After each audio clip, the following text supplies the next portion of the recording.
I could tell you a ton of wonderful highlights.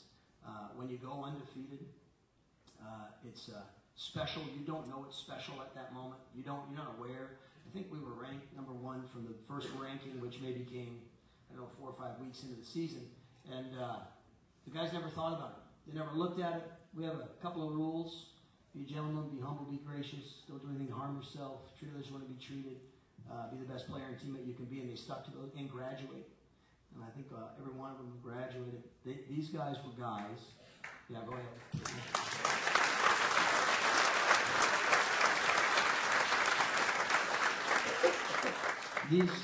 These guys were guys that when we would have a win, seriously, it was as if we took it, wrapped it up, and threw it behind us.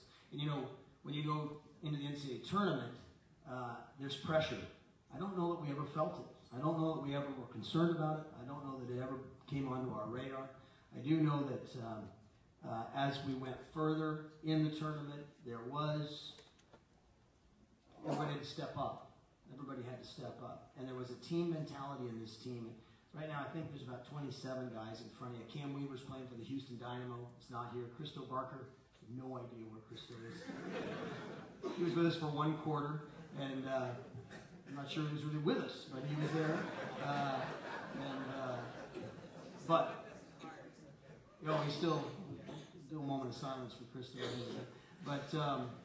But I can tell you that when these guys stepped on the field, it did not matter. And this is what happens in championship teams. We saw it in '97 as well. It didn't matter whether you were a starter or whether you were coming off the bench or whether you never played. We had 9 red shirts that year, and you would not know by looking at them now, and you certainly wouldn't know by looking at them in training, that they were a red shirt that couldn't perform.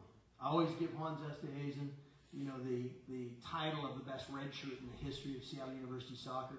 We recruited him out of high school. He went to Rhode Island, started every game. Then he transferred to Washington, had a hip injury, and so couldn't go there. Because of the 2-time transfer rule, he transferred to us, and he was one of the finest leaders I've ever seen. He was so demanding. He kicked Chersky, and he kicked McAllister, and if you could get past Hans, then you would be prepared for the next step. So we really had such a special team, and I'm going to tell you, and this will be hard. The beauty of sports is what it provides in your education.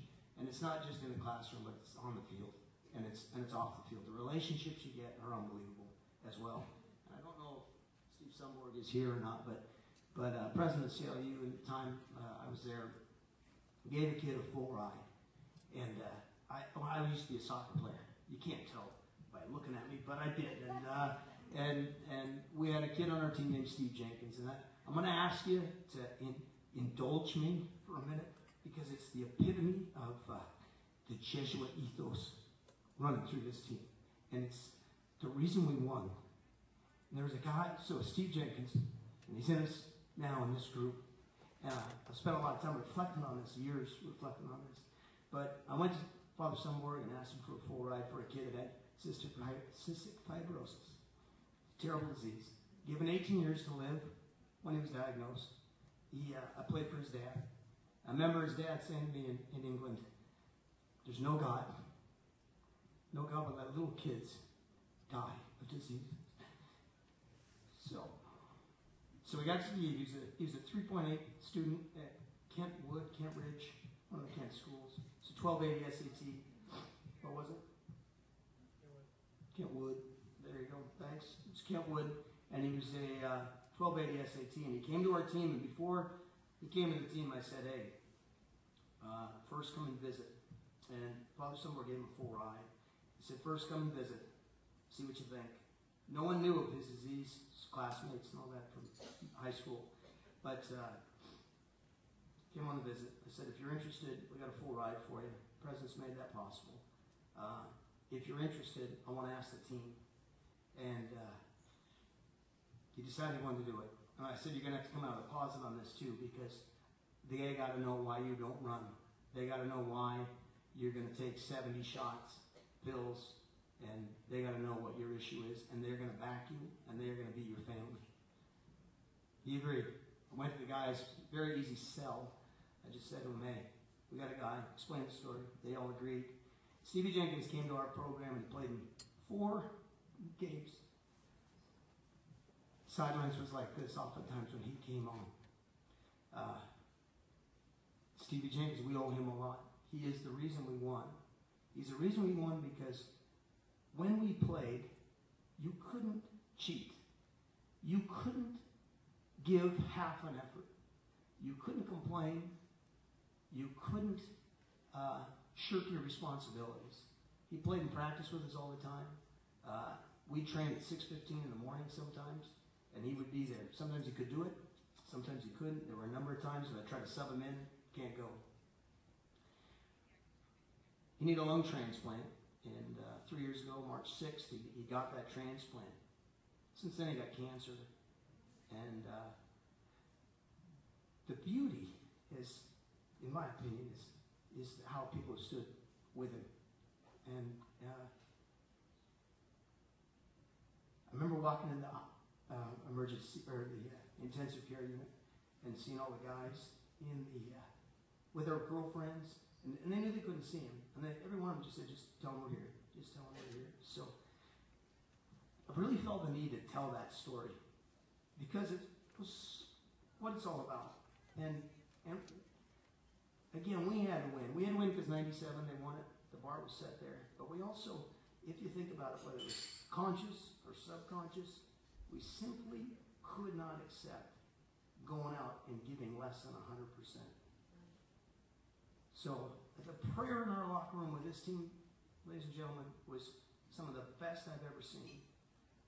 I remember being at Bakersfield and praying in the shower because we couldn't find a place to pray. And being in there and echoing all around. I remember Bob McAllister writing about it, how special it was. This wasn't a team about, this team was successful, but this team was about brotherhood. This team was about greater good. They are special young men. I'll end with this. When we won the championship, I missed the opportunity in 97 to connect the dots. And so I wanted to make sure we did that. And what I said to them was, gentlemen, you've joined an elite group. Only 100 guys get rings this year. And there's 25,000 who play. And you're going to remember this day the rest of your life. You're going to have this the rest of your life. That will be part of your obituary. And what you've learned is you've learned about discipline. You've learned about sacrifice. You've learned about commitment. You've learned about love. You've learned how to visualize, self-talk, goal set. And you've learned how to stick together.